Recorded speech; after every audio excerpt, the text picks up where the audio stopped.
dito ka pala ng time-lapse. Yan. Wala akong time-lapse. Meron yan sa more. Dito.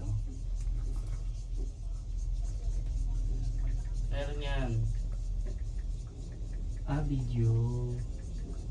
Tapos dito. Sa more mo, ayan, yan dyan o. Oo, pala. Ulit-ulit na nga sa more eh. Sorry na. Uyugin ko to. Sorry naman. Dito maganda mag-time-lapse eh. Kanina maganda yung time-lapse ko. Mm-mm. Nag-picture lang kasi tayo eh.